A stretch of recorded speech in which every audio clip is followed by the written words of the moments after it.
बिस्मिल्लाहिर्रहमानिर्रहीम, अस्सलाम वालेकुम। प्रोग्राम न्यूज़ बीट के साथ मैं हूं सैयद फवाद ज़ैदी। शो के मुस्तकिल मेज़बान पारस जहांज़ेब छुट्टियों पर हैं, इसलिए शो की मेज़बानी मेरे ज़िम्मे है। नाज़रीन, महंगाई कंट्रोल करने में नाकाम हुकूमत ने आवाम पर मज़ीद महंगाई का बोझ डालते हुए पेट्रोल की कीमत में आज से 4 रुपये फ़ी लीटर इजाफा कर दिया है। इस वक्त पाकिस्तान में पेट्रोल की कीमत तारीख़ की बुलंद तरीन सतह पर है। पेट्रोल के साथ साथ हुकूमत ने कल एक ही दिन में LPG की कीमत में भी 29 रुपये फ़ी किलो इजाफा करके इसकी कीमत 200 रुपये फ़ी किलो से भी ज़ायद कर दी है। हुकूमत के मुताबिक अभी भी पाकिस्तान में पेट्रोल खित्ते में सबसे सस्ता है। वज़ीर ख़जाना ने भी आज ये दावा कर दिया है। वो कह रहे हैं कि 16वें या 17वें नंबर पर पाकिस्तान है जहां पर पेट्रोलियम प्राइसेस सबसे कम हैं, और इससे कम प्राइसेस जो ऑयल प्रोड्यूस करते हैं ममालिक वहां पर है। क्या खित्ते में पेट्रोल सस्ता होने का जवाज़ आवाम के लिए काबिल कबूल हो सकता है? और क्या हुकूमत महंगाई के इस तूफान के साथ साथ अगला इलेक्शन जीत सकती है?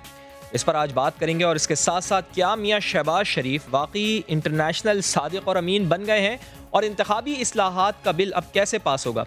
इन इशूज़ पर बात करने के लिए हमारे साथ मौजूद हैं तहरीक इंसाफ से सेनेटर ओन अब्बास साहब, मुस्लिम लीग नून से अज़मा बुखारी साहबा हमारे साथ मौजूद हैं, और तज़ियाकार इरशाद भट्टी साहब भी आज शो का हिस्सा होंगे। तो शो का आगाज़ करते हैं सेनेटर ओन अब्बास साहब से। अब तमाम मेहमानों का बहुत बहुत शुक्रिया। ओन अब्बास साहब, पेट्रोल की कीमत एक बार फिर आप लोगों ने बढ़ा दी है, 127 रुपये फ़ी लीटर हो गई है। हुकूमत का मौक़िफ़ आज भी यही है कि बैनुल-अक़वामी कीमतों की वजह से कीमतें बढ़ाना मजबूरी है, और आज भी पाकिस्तान में पेट्रोल की कीमतें खित्ते में सबसे कम हैं।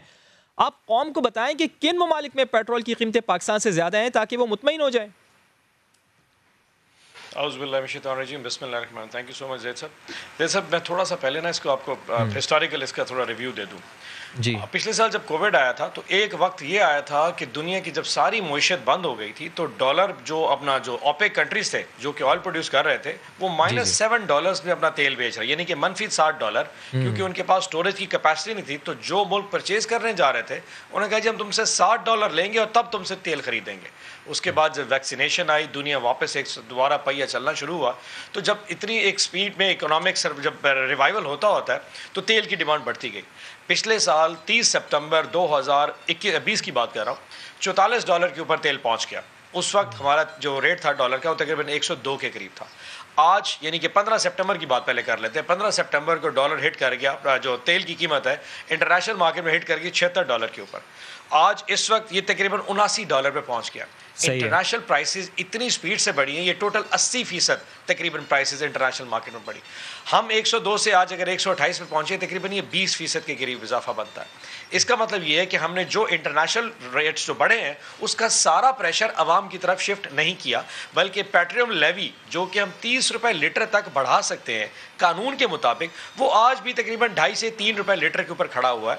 और GST जो कि 17.5% तक गवर्नमेंट लेके जा सकती है, सेल्स टैक्स जो है वो आज भी 7.5% पे है। इसका मतलब है कि जो गवर्नमेंट के पास टैक्सेशन के जो रिसोर्स था वो गवर्नमेंट ने लोएस्ट बॉटम पे रखा हुआ है, और जो इंटरनेशनल प्राइस का ट्रांसफर हम कर रहे हैं वो भी थोड़ा थोड़ा करते जा रहे हैं। नहीं तो असल मसला क्या इंटरनेशनली प्राइसेस का बढ़ना है या आप लोगों की मिसमैनेजमेंट है सर? नहीं, इस पे मिसमैनेजमेंट कैसे हो सकती है? अगर डॉलर $80 से फॉर एग्जांपल मैं अज्यूम कर लेता हूं, और क्योंकि डॉलर तो बढ़ रहा है ना, क्योंकि आपको तो डॉलर में पैसे देने पड़ रहे हैं ना, इस वजह से मिसमैनेजमेंट कह रहा हूं। नहीं जैद साहब, अगर $85 के ऊपर अगर तेल चला जाए तो उस वक्त अगर हम 5 रुपए फिर बढ़ाएं तो इसमें मिसमैनेजमेंट क्या है? अब गवर्नमेंट देखें, याद रखिए हम खुद इस चीज़ के ऊपर सबसे बड़े स्टेक होल्डर है, और हमें अंदाज़ा है कि अवाम की तकलीफ में अंदाज़ा हो सकता है, और कोई गवर्नमेंट बिला वजह इस तरह का इकदाम क्यों करे जिसकी वजह से अवाम तकलीफ में आए या वो गवर्नमेंट को ब्लेम करे। तो ला मोहल्ला इसका मतलब ये है कि हमारे पास वो जो कुशन है, वो जो एक बफर जोन है, वो बहुत छोटा हो चुका है। गवर्नमेंट की किटी में इतना वजन नहीं है कि इंटरनेशनल प्राइसेस कल को $100 पे चली जाए। लेकिन आपने पेट्रोलियम डेवलपमेंट लेवी भी तो जमा करनी है ना, जो 600 अरब रुपए आपने रखी हुई है, वो कैसे जमा करेंगे आप? जी सर, पेट्रोलियम डेवलपमेंट लेवी भी तो आपने उसको भी तो कलेक्ट करना है ना, जो 600 अरब आपने रुपए रखी हुई है, वो किस तरह से आप कलेक्ट करेंगे सर? ये तो देखें, अब जो जितना पेट्रोल आ रहा है, मैंने से कहा ना कि हमारी लेवी तो सिर्फ 3 रुपए लीटर है टोटल, यानी कि 128 में से सिर्फ गवर्नमेंट 3 रुपए लेके जा रही है, बाकी तो सारा इंटरनेशनल प्राइस के साथ वो अटैच हुआ हुआ है। जो 610 वो जमा कैसे करेंगे? वो जमा कैसे करेंगे? वो जमा कैसे करेंगे 600 अरब रुपए? अभी IMF से मुज़ाकरात भी आप लोगों ने करने हैं। Let me explain to you. लेकिन साहब मुझे अपना बात मुकम्मल करें थोड़ा सा। जी। गवर्नमेंट ने ये प्लान किया था क्योंकि इस साल मईशत 5% के हिसाब से ग्रो करने जा रही है, तो इस इकोनॉमिक रिवाइवल के बाद मईशत में इंपोर्ट्स ऑटोमेटिक तेल की इंपोर्ट बढ़ेगी, तो उस पर हमने लेवी छोटी रखी है, लेकिन हमने अंदाजा था कि तेल ज्यादा आएगा क्योंकि मईशत में इसकी खपत ज्यादा है, तो उस हिसाब से 610 अरब का टारगेट है। वो तो गवर्नमेंट के रेवेन्यूज और रिसोर्सेज है, लेकिन अगर आज भी देखें तो फाइनेंस मिनिस्टर ने बड़ा क्लियरली कहा कि इस वक्त भी इन 15 दिनों में गवर्नमेंट को 2 अरब का लॉस हुआ है रेट ना बढ़ाने की वजह से, और फ्यूचर एक्सपेक्टेशंस जो हैं वो भी अभी अंदाजा नहीं है कि $80 के बाद ये तेल कहां पे जाएगा। ये मैं बड़े क्लियर कर दूं कि हमारे पास और कोई ऑप्शन नहीं था इसके अलावा कि इन रेट्स को बढ़ाया जा सके, अदरवाइज हम क्यों चाहेंगे कि पाकिस्तानी अवाम पे इतना प्रेशर डालें। ये हमारी एक पॉइंट आ गया, नुक्ता आ गया। आप कह रहे हैं कि हम महंगा पेट्रोल खरीद रहे हैं और आवाम को उस तरीके से रेट पास ऑन नहीं कर रहे जो इंटरनेशनल मार्केट में चल रहे हैं। 15 दिनों में आप कह रहे हैं कि 2 अरब का हमें नुकसान हो चुका है, लेकिन आवाम को हम रिलीफ दे रहे हैं। उस्मा बुखारी साहिबा, हुकूमत का दावा है कि पेट्रोल की बैनुल अक़वामी कीमतें बहुत ज़्यादा बढ़ चुकी हैं और हुकूमत के पास और कोई चारा नहीं है। इसके बावजूद पाकिस्तान में पेट्रोल की कीमतें खित्ते के तमाम ममालिक के अलावा कई ममालिक से कम है। अब हुकूमत तो ये कह रही है कि पेट्रोल बहुत ज़्यादा, अगर हम टैक्सेस की भी भरमार हम है हमारे पास, लेकिन हम टैक्सेस नहीं लगा रहे, लेवी भी हम नहीं लगा रहे, हम तो सस्ता पेट्रोल दे रहे हैं, 2 अरब का अपना नुकसान कर रहे हैं। बहुत शुक्रिया फवाद। पहले तो पूरी कौम आज जो है वो अताउल्ला ईसा खेलवी साहब को ढूंढ रही है, जिन्होंने, आपको याद है कि वो फंक्शन में बहुत लहक के और चहक के गाने गाए थे, अच्छे दिन आ गए हैं, तो वो अच्छे दिन ढूंढ रहे हैं कि हाँ जी वो अच्छे दिन हमारे कहाँ हैं। उसके ऊपर जो है वो लोग अताउल्ला ईसा खेलवी साहब को ढूंढ रहे हैं कि ज़रा आके बता दें अच्छे दिन कहाँ हैं। 2-3 बातें। पहले तो डॉलर की कीमत पे आ जाएं। डॉलर की कीमत, अगर आपको याद हो कि इसहाक डार साहब के ऊपर ये इल्ज़ाम लगाया करते थे और कहते थे उसने डॉलर कैद करके रखा हुआ था, फलाना किया हुआ था, और बस हमने डॉलर जो है वो कीमत उसकी जो है मार्केट पे छोड़ दी है, और जब 125 रुपये के ऊपर डॉलर उन्होंने किया, उन्होंने कहा देखिएगा आप सब ठीक हो जाएगा, लेकिन वो वहाँ रुका नहीं। उसके बाद वो डॉलर आज 173.50 यानी 173.5 रुपये जो बनते हैं उस हिसाब से वो बिक रहा है। उसका जवाब किसने देना है? उसको ये डॉलर की कीमत जो है वो बढ़ती हुई जो है वो मेरा देखना काम है, आपका देखना काम है, जो कैमरामैन भाई बैठे इनका देखना काम है, इनका काम है ना, और उसके ऊपर इनका कोई कंट्रोल नहीं। इनका कंट्रोल किसी चीज़ पे है ही नहीं। यही तो रोना है, यही तो प्रॉब्लम है। अभी जो टैक्सेस की बात कर रहे हैं, हमने 18,000 के ऊपर जो है 18,000 अरब के ऊपर हमने टैक्स जो है वो हमें मिला था और हम उसको 36,000 पे ले गए थे। मेरा सवाल यह है कि इमरान खान साहब ने ट्वीट भी किया, उन्होंने कहा कि जी FBI ने बड़ा कारनामा सर अंजाम दिया और उन्होंने इतना टैक्स इकट्ठा कर लिया है। मेरा सवाल यह है कि इनडायरेक्ट टैक्सेस की मार के आप कितना हमारा खून निचोड़ के टैक्स इकट्ठे करके फिर शादियां भी बजाते हैं। इनके आप टोल टैक्स देखिए, एक एग्जांपल देती हूँ। मोटरवे जो है इस्लामाबाद, लाहौर इस्लामाबाद मोटरवे, जब हम गए थे 480 रुपये इसका टोल था। 3 दफ़ा इन्होंने अपने दौरे हुकूमत पर उसका टोल बढ़ाया और आज वो टोल 910 रुपये है। इसी तरह इनडायरेक्ट टैक्सेस लगा के हर चीज़ के ऊपर ये हमारा खून निचोड़ रहे हैं और फिर कह रहे हैं कि खबरदार, ना घबराना भी नहीं है और मुंह से आवाज़ भी किसी का ना निकले। ये जो खित्ते की एग्जाम्पल देते हैं, मुझे कम से कम ये तो बता दें कि खित्ते में बाकी मुल्कों की पर कैपिटा इनकम क्या है, वहाँ पर लोग जो है क्या आपके दौर में भी तो 52% टैक्स था ना पेट्रोल के ऊपर। ये तो कहते हैं कि हम तो सिर्फ 13% टैक्स ले रहे हैं, ये भी तो एक फैक्ट है ना। और वो टैक्स हमारा जो है वो दौरे हुकूमत में टैक्स लगा के कितने रुपए तक पेट्रोल गया, ये कुछ याद है आपको? 80 से 86 रुपए तक, जो सही है। एक मैक्सिमम जिसके ऊपर गया वो 86 रुपए था। और हमने अपने दौरे हुकूमत में एक चीज और अज़मा साहिबा, 80 से 86 रुपए, मैं ऐड कर दूं बस खाली, वो आप जो कह रही हैं कि 80 से 86 रुपए फी लीटर था, तो उस वक्त पेट्रोल की आलमी कीमत भी तो आप देखें ना, 34 रुपए, 35 रुपए, 40 रुपए फी डॉलर आपको वो भी तो बैरल मिल रहा था पेट्रोल। इस वजह से तो आपकी कीमतें कम थी। इनका भी ये जायज़ है ना कि कहते हैं कि $80 फी बैरल हमें पेट्रोल मिल रहा है, हम कैसे सस्ता दे दें? नहीं, $80 अगर इनको मिल रहा था तो डॉलर की कीमत को कंट्रोल रखना मेरा काम है, इनका काम है। पीपल्स पार्टी के दौर में जो है वो डॉलर की कीमत यही थी, ये पेट्रोल की कीमत इतनी थी जितनी आज मिल रही है। आज शहरी ने भी उसको ट्वीट किया हुआ था। $75 के करीब जो है पर बैरल मिल रही थी, और उस वक्त वो उसकी कीमत जो है वो 120 के ऊपर हार्डली गए थे और मुल्क में ह्यून कराया था। आज मेरा सवाल ये जो मैं कह रही हूँ कि हमने अपने दौरे हुकूमत में 2 करोड़ लोगों को खते गुर्बत से ऊपर उठाया था। इनके दौरे हुकूमत में, मैं नहीं कहती, स्टेट बैंक की रिपोर्ट के मुताबिक इन्होंने 85 लाख से ज़्यादा लोगों को खते गुर्बत से नीचे फेंका है। मुझे ये बताइए, ये जो पेट्रोल है ये आज अयाशी नहीं है। ये हमें फिरने के लिए, या तो फिर वाकई हम हॉलैंड बनने जा रहे हैं, वज़ीर आज़म साहब जो है वो भी साइकिल पे चलेंगे, हम सब भी साइकिल खरीद लें तो ही गुजारा हो सकता है, हमारा गुजारा नहीं हो सकता। और मैं आखिरी जो एक गुजारिश करना चाहती हूँ उस हवाले से वो ये है कि मुझे खातून अव्वल जो है उनका एक इंटरव्यू मैंने देखा था, मुझे बहुत उनकी पसंद आई, वो बड़ी खुदा तर्स खातून है। उन्होंने जो है वो कुत्ते की आंखों में भी आंसू देख लिए थे, काश हमारे आंसू भी देख के वज़ीर आज़म को बता दें कि यकीन माने हम जैसे लोग, लो मिडिल क्लास लोग हैं, हमारी भी चीखें निकल गई हैं, हमारी भी बस हो गई है, हमें भी समझ में नहीं आ रहा कि हम क्या करें, अपना घर बार कैसे चलाएं। इनके तो एटीएम के जरिए घर बार चल जाते होंगे, हमसे नहीं चल पा रहे हैं, लेकिन हमसे पेट्रोल पूरा नहीं हो पा रहा है, हमसे आटा चीनी घी नहीं खरीदा जा रहा है। सही, हुकूमत तो ये भी तो कह रही है ना कि जो कोरोना की वबा है वो भी तो हमें मिली है ना, तो इंटरनेशनली कमोडिटीज़ महंगी हुई हैं और सप्लाई चेन मुतासिर हुई है। वज़ीर आज़म ये कह रहे हैं, वज़ीर आज़म कह रहे हैं कि आर्जी है ये महंगाई, इंशाल्लाह जल्द ख़त्म हो जाएगी, लेकिन इनका आप कम से कम ये तो क्रेडिट दें कि मईशत को तो इन्होंने कम से कम चलता रखा है इन हालात में भी। फवाद, एक तो अल्लाह का करम यह है ना कि ये मेहरबानी किया करें, बार बार ये कोरोना के ऊपर क्रेडिट ना लिया करें, अल्लाह ताला का क्रेडिट है। पता नहीं हम नालायकों पे, हम गुनाहगारों पे अल्लाह ताला को क्यों तरस आ गया कि हमारे पर कोरोना ने उस तरह से अटैक नहीं किया और हम जो है वो फिर भी बच गए बाकी मुल्कों की निस्बत। लेकिन मेरा सवाल ये है, एक एग्जाम्पल ले लीजिए, LNG जो इतना बड़ा स्कैम आया उसके बाद, LNG के ऊपर भी ये टाइमली फैसले नहीं कर सके। गंदम उगाते हैं भाई फवाद हम अपने मुल्क में, और इनके बकौल, इनके मेरे साथ ऑन ही थे, ऑन अपने आप को काश्तकार भी क्लेम करते हैं, और ऑन ने कहा था हमारे मुल्क में बम्पर क्रॉप होगी या गंदम की, आप देखिएगा ये हो जाएगा वो हो जाएगा। ऑन साहब को मालूम है कि हमने पाकिस्तान की तारीख की सबसे महंगी गंदम खरीदी है, ये मालूम है ऑन को कि हमने हमारे मुल्क में जो है वो सबसे ज्यादा हमने महंगी चीनी खरीद ली है, और 123 रुपए पे चीनी खरीदी है, वो कितनी मिलेगी या उसमें सब्सिडी देने पड़ेगी? आपको पता है हालात किधर जा रहे हैं, वो जो सब्सिडी देनी पड़ रही है तो उसकी वजह से आज शौकत तरीन साहब ने भी ये कहा है कि 90 रुपए चीनी देने में हमें नुकसान है, लेकिन हम आवाम की खातिर देंगे, सब्सिडी भी आवाम को देंगे, जो गरीब आवाम है उसको सब्सिडी मिलेगी। जी, आज कहा है उन्होंने अपनी प्रेस कॉन्फ्रेंस में। मैं जरा नहीं एक मिनट यूटिलिटी स्टोर्स ने जो अभी नया टेंडर किया है उसमें उनको सारी शिपिंग के साथ 123 रुपए पड़ रही है चीनी।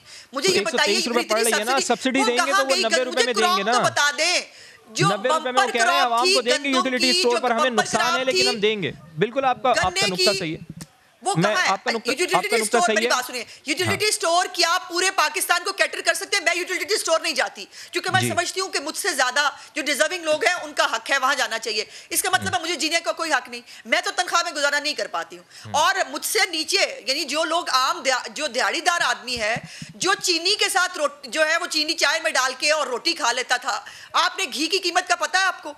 घी की कीमत में जो है वो 300, जब भी नोटिस लेते हैं तो दिलाई है ना आजमा साहिबा, आज शौकत तरीन साहब ने होप तो दिलाई है, वो कह रहे हैं कि इंशाल्लाह 300 रुपए से कम आज घी हो जाएगा। उन्होंने होप तो हमें कम से कम दिलाई है। मुझे इरशाद भट्टी साहब की तरफ भी जाना है। भट्टी साहब, वो होप से दिला सकते हैं, वो जब से आए हैं वो झूठी होप से दिला रहे हैं। चलें जी भट्टी साहब, भट्टी साहब कुछ है, चलें जी भट्टी साहब को भी शामिल कर लेते हैं। भट्टी साहब, आपने भी हुकूमत का मौक़िफ़ सुन लिया, वज़ीर आज़म कहते हैं कि ये महंगाई आर्जी है, आपने बस घबराना नहीं है, जल्दी महंगाई कम हो जाएगी। आपको लगता है कि हुकूमत महंगाई आखिर कम कर पाएगी? इसको कम करने में नाकाम अभी तक क्यों नजर आ रही है?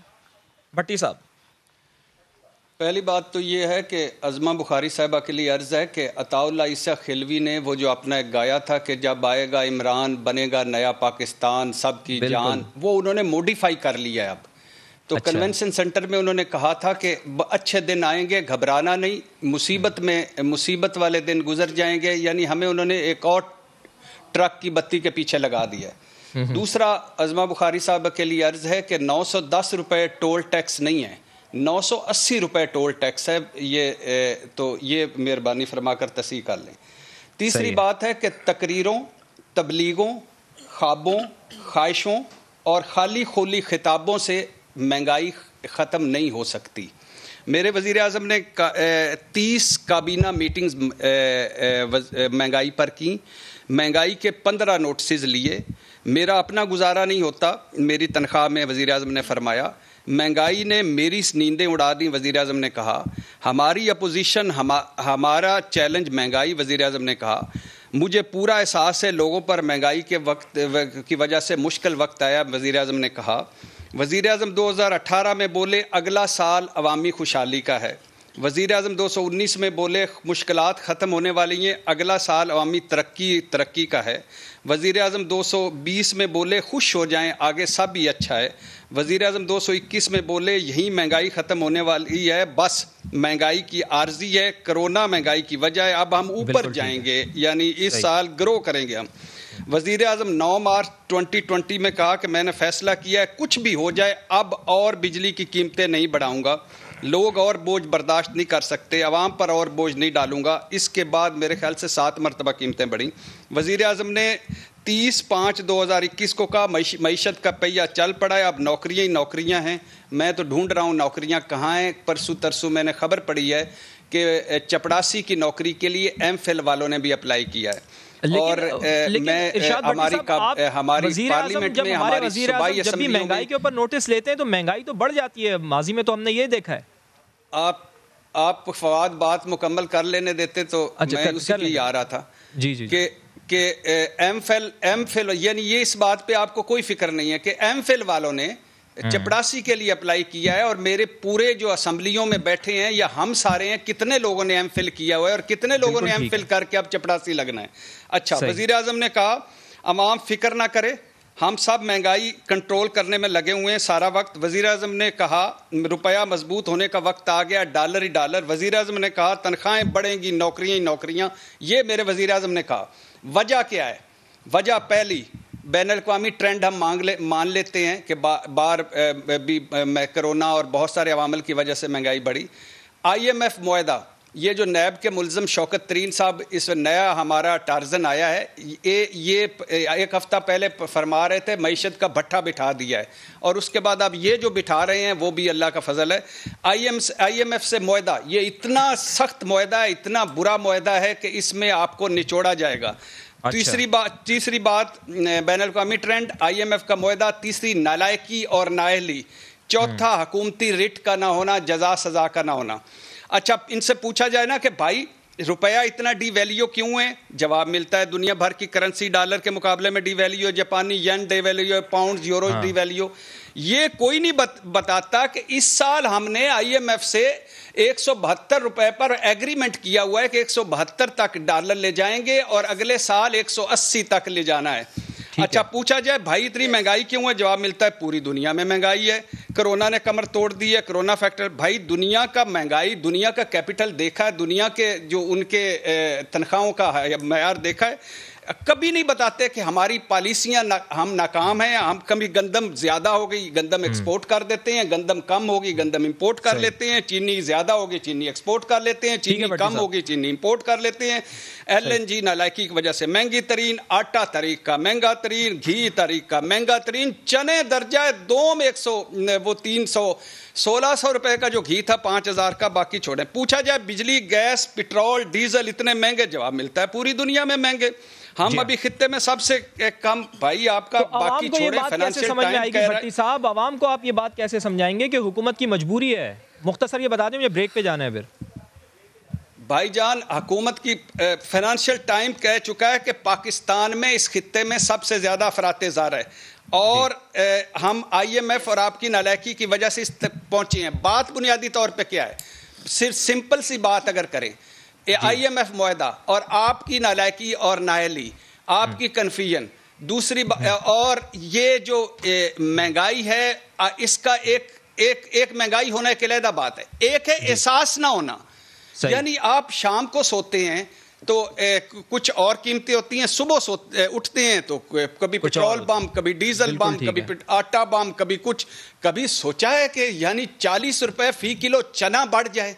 यानी इस आवाम को क्या करना है? और इसका मैं सिंपल कहता हूं, हमारे जो बड़े हैं, हमारे जिन्होंने पॉलिसी बनानी, इन्होंने अपने घर का बजट नहीं बनाया, इन्होंने कभी यूटिलिटी स्टोर से चीजें नहीं खरीदी, ये कभी सस्ते बाजार में नहीं गए, ये कभी हमारे अस्पतालों में नहीं गए, ये कभी हमारे स्कूलों में इनके बच्चे नहीं पढ़े, इन्होंने कभी हमारे नलके से पानी नहीं पिया। ये हमारा एहसास कैसे करेंगे? हो रहा है, लेकिन पेट्रोल के मुकाबले में जो आम चीजें इतनी ज्यादा महंगी हो जाती हैं, ये इसको कंट्रोल करना हुकूमत की जिम्मेदारी बनती है। और अब्बास साहब की तरफ मैं जाता हूँ, फिर मुझे ब्रेक पे जाना। और अब्बास साहब मुख्तसर कमेंट कर दिएगा। भट्टी साहब जैसे कह रहे हैं कि IMF से कोई मुआहदा आपने कर रखा है कि इस साल आपने 172 पे रखना है डॉलर, अगले साल के शुरू में आप 180 पे ले जाएंगे, ऐसा कोई मुआहदा है क्या IMF के साथ आपका?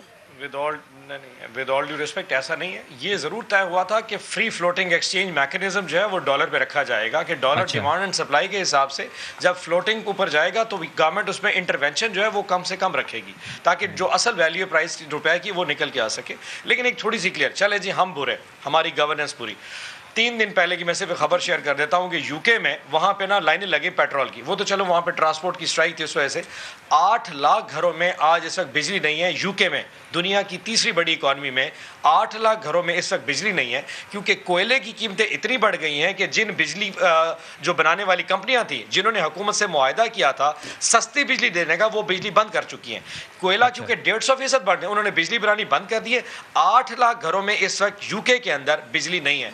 अब इतने बड़े मुल्क अगर इस वक्त इतने क्राइसिस का है, तो जनाब हम तो बहुत ही गरीब याफ्ता मुल्क है कि गवर्नमेंट की किटी में इतना ज़्यादा बफर जोन नहीं है कि हम ये प्रेशर बर्दाश्त कर सके।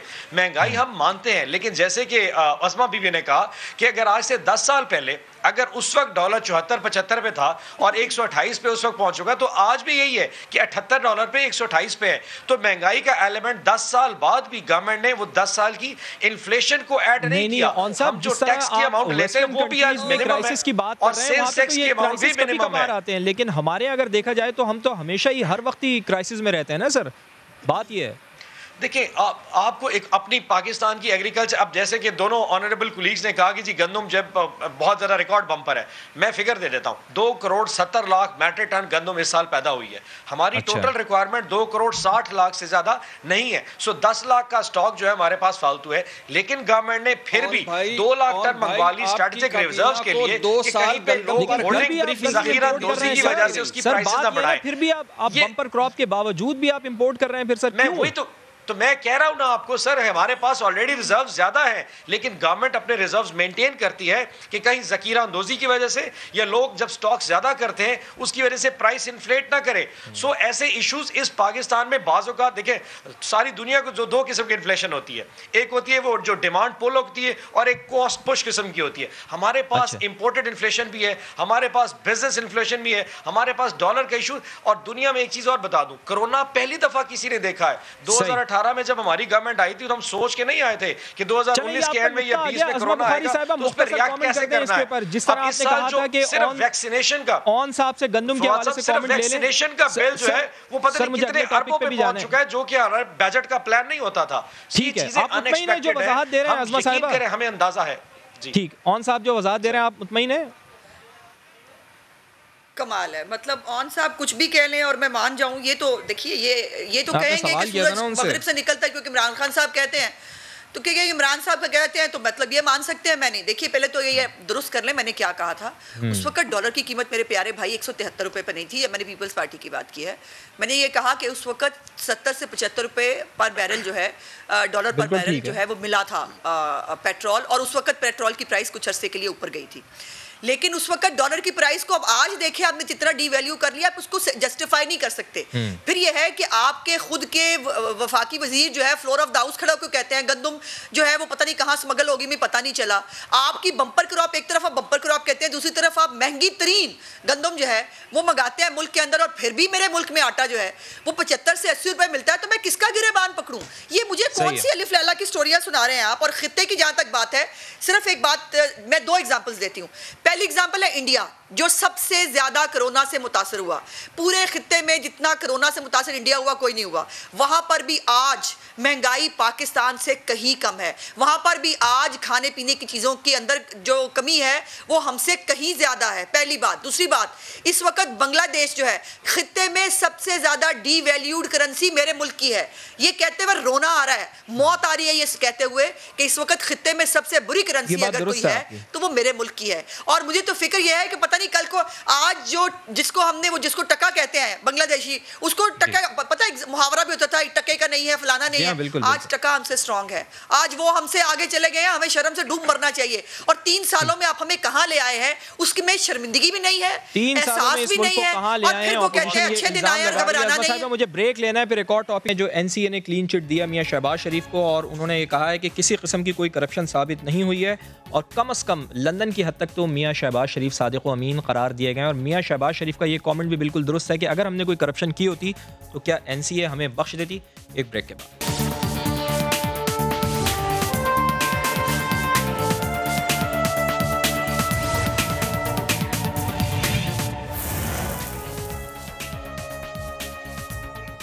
प्रोग्राम में एक बार फिर खुशामदीद। तो इरशाद भट्टी साहब, आपके ख्याल में क्या शहबाज शरीफ का ये दावा दुरुस्त है कि एनसीए की जानिब से अकाउंट अनफ्रीज होने से उन्हें क्लीन चिट मिल गई है और वो इंटरनेशनल सादिक और अमीन डिक्लेयर हो गए हैं, जैसा कि मरियम नवाज ने भी कहा है? देखिए, एनसीए में अभी 2 सफ़े का मेरे पास जो उनका जवाब है उसमें क्लीन चिट कहीं नहीं है, उसमें बाकी सारी चीज़ें नहीं। मान लिया, मैं फिर भी मान लेता हूँ कि इंटरनेशनली वो सादिक और अमीन हैं, लेकिन नेशनली उनके लिए बड़ा एक पहाड़ है, आगे है ये। यानी इनका जो टीटीज़ का है ये मोस्ट डॉक्यूमेंटेड केस है, जिसमें 32 फ्रंट कंपनियां हैं और 7 जो हैं जाली फ्रंट कंपनियां बनाई थी, जिनमें good nature trading, Nisar trading, Unitize private limited, Waqar trading, Maqsood and co, Mushtaq and को, और जिसमें सिर्फ गुड नेचर ट्रेडिंग में जो इनके नायब की दस्तावेज़ात के 2008 से लेकर 2016 के दौरान 7 अरब की हेर फेर, और जिसकी गारंटर है रमज़ान शुगर मिल जो विरासत में मिली थी शहबाज शरीफ को।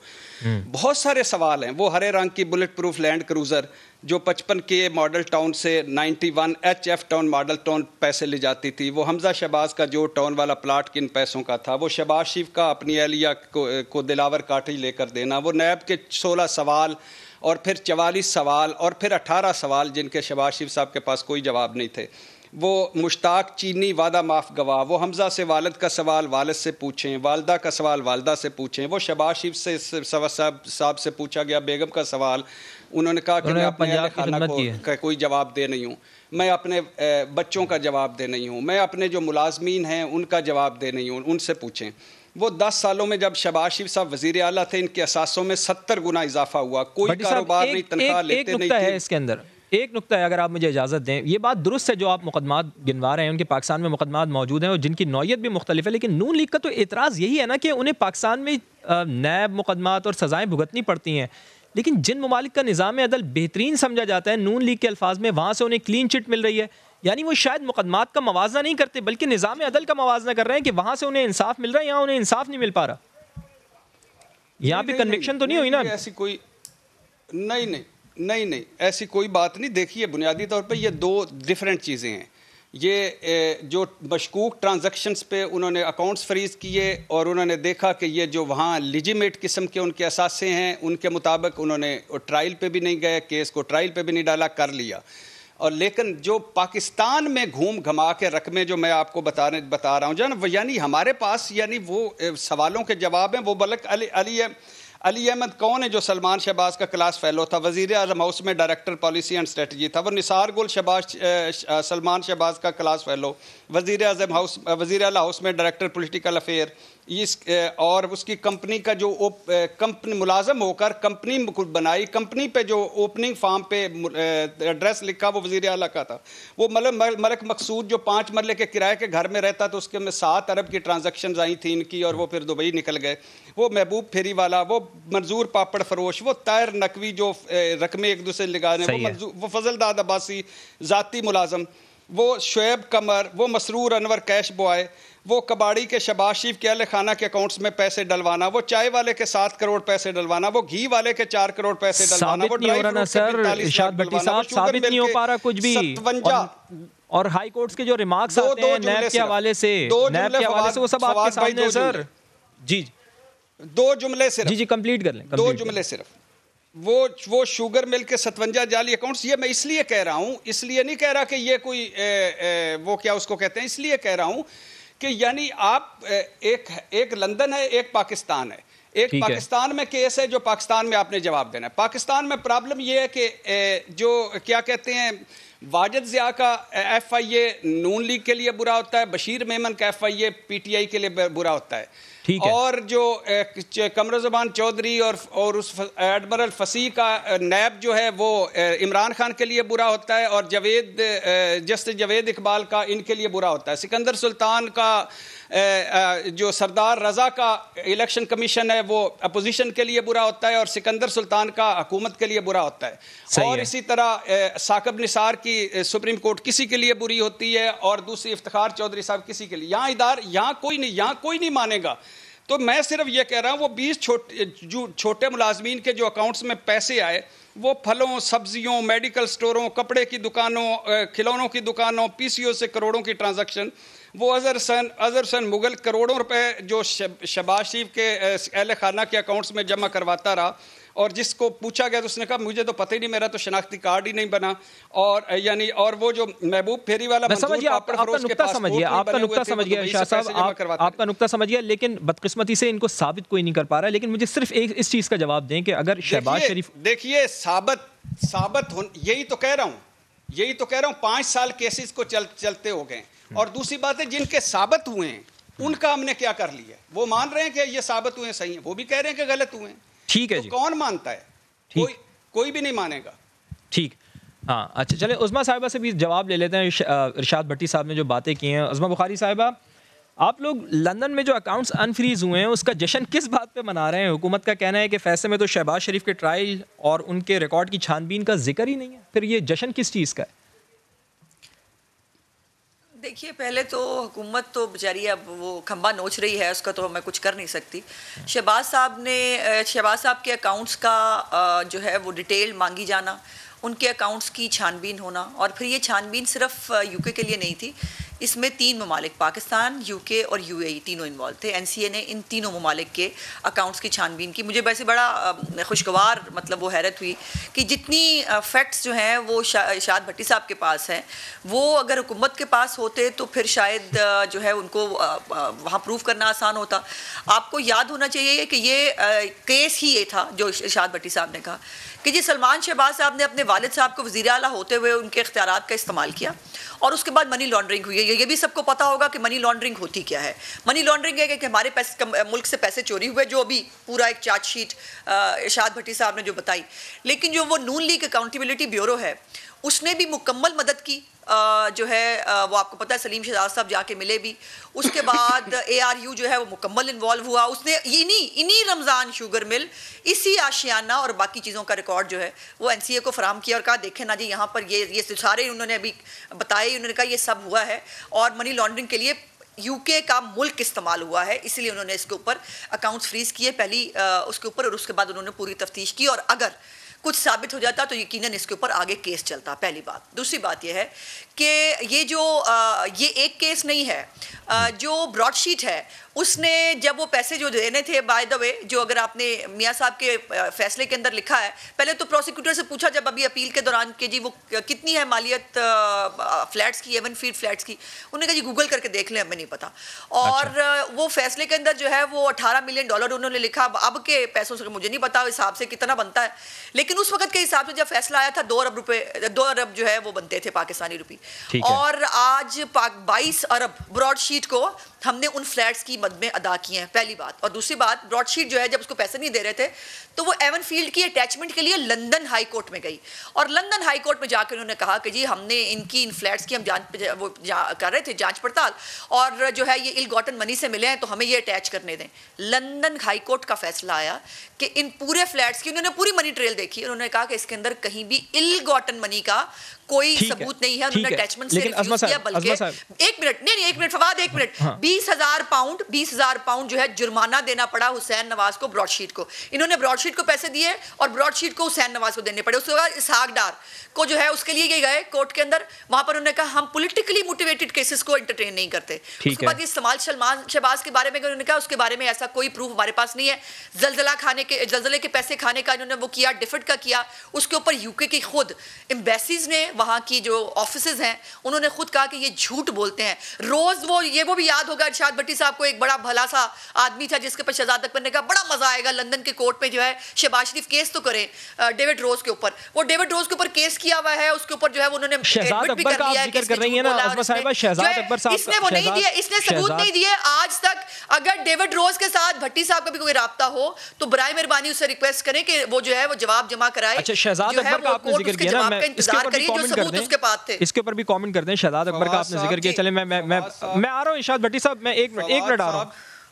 1 मिनट आ रहा हूँ मैं जरा अज़मा साहब से कंप्लीट करवाऊँ। शहजाद अकबर का आपने जिक्र किया, वो ये भी कह रहे हैं कि अकाउंट अनफ्रीज होने से ये तो जाहिर नहीं होता ना कि इसमें जो रकम है वो जायज़ ज़राए से आई थी, एक चीज़। दूसरा, शहबाज शरीफ के खिलाफ पाकिस्तान में तो मुकदमा चल रहे हैं ना, ये तो आप मानेंगी ना, वो यहाँ पेशियाँ भी भुगत रहे हैं, 12 गवाहान भी पेश हो चुके हैं, सलमान शहबाज भी मफरूर है, तो आपने पाकिस्तान की अदालतों को भी तो मुतमईन करना है ना। इसका मतलब ये कैसे है कि शहबाज शरीफ को क्लीन चिट मिल चुकी है, पाकिस्तान में तो मुकदमा चल रहा है आपके खिलाफ।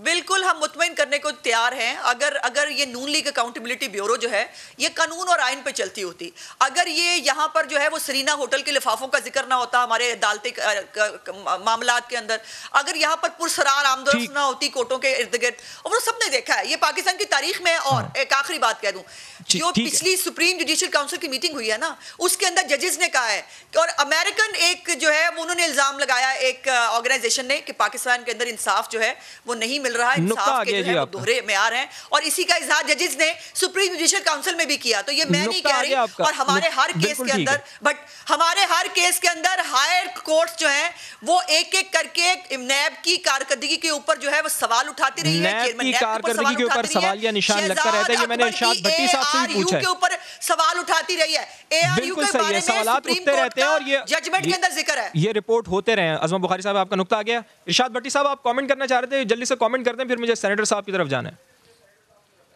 हाँ, मैं ये सिर्फ कहना चाह रहा था कि उनका शुक्रिया। मैं अब कोशिश करूँगा घर जाकर के डेविड रोज से कोई रब्ता करूँ और उन्हें कहूँ कि सबूत जमा करवाएं। और मैंने उस केस के बारे में भी पहले कई 1-2 प्रोग्रामों में कहा था कि मुझे इस केस में जान नहीं लगती, लेकिन मैं फिर भी उनको कहूँगा कि वो सबूत जमा करवाएं।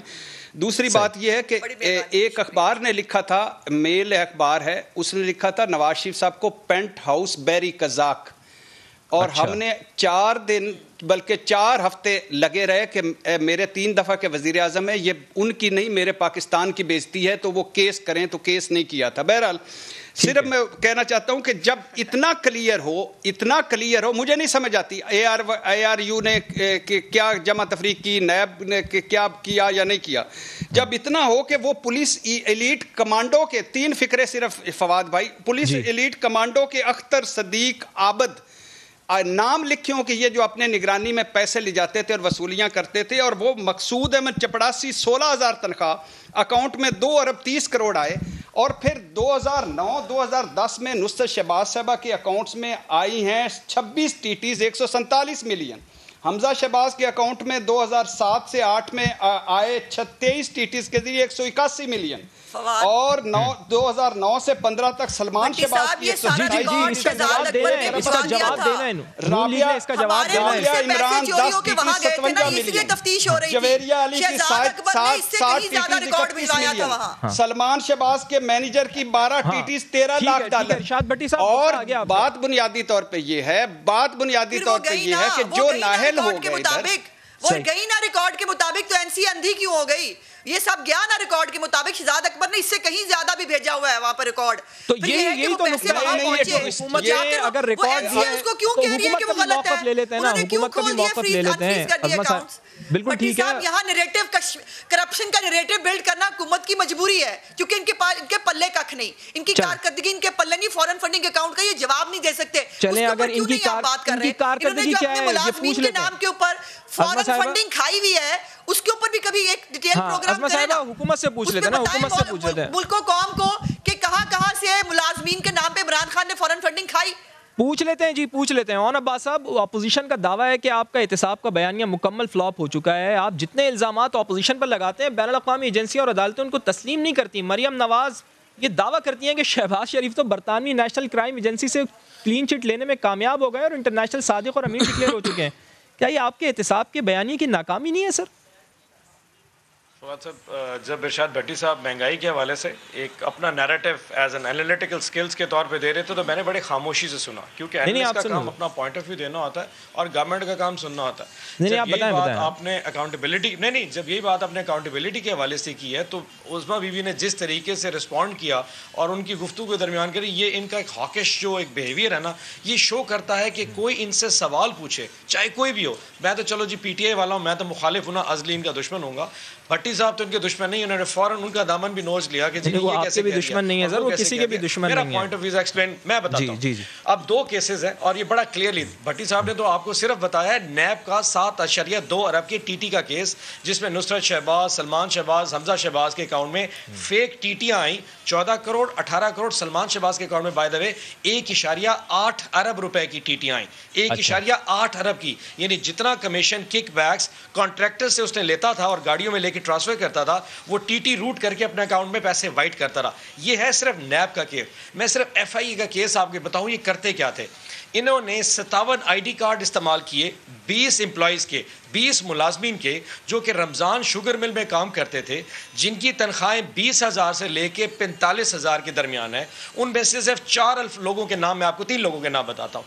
मोहम्मद असलम, एक टी बॉय चाय पिलाने वाला, 18,000 उसकी तनख्वाह थी। 2008 से लेके 12 के दरमियान 1.85 अरब रुपया उसके अकाउंट में आ गया। अजहर अब्बास, एक और क्लर्क इनके दफ्तर में रमजान शुगर में काम करता था, 35,000 यही तो प्रॉब्लम है सेंटर साहब, यही तो प्रॉब्लम है। नून लीग यही तो कह रही है कि आपने सब कुछ दे दिया, आपने सब कुछ बरतानवी एजेंसी को दे दिया, लेकिन आप साबित नहीं कर सके। लिसन प्लीज, पूरे पॉइंट दें। 1.67 अरब उसके अकाउंट में आया। गुलाम शब्बर नामी एक शख्स जो कि वहां पे एक और क्लर्क काम करता था, 1.57 अरब रुपया उस शख्स के अकाउंट में है, जिसकी तनख्वाह 42,000 रुपए। अब कोई रजील शोर इंसान ये मान सकता है ये पैसे इन 3 लोगों के होंगे?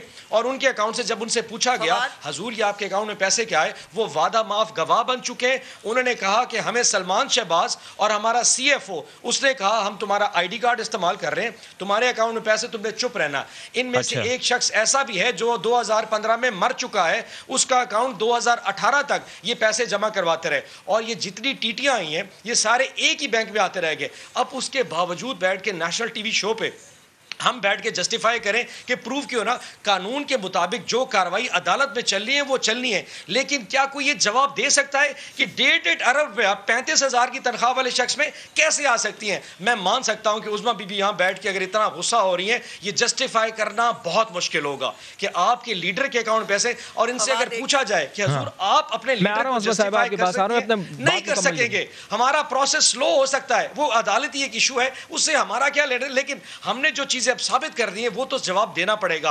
एनसीए के 2 सफ़े का एक कागज कि सलमान शहबाज, सर मुझे सिर्फ ये बता दें कि अकाउंट अनफ्रीज होने का मतलब यही निकलता है ना कि एनसीए को कोई मशकूक ट्रांजैक्शन नहीं मिल सकी हैं? बस मुख्तसर बता दें, फिर मैं उस्मा साहिबा आ रहा हूं आपके पास।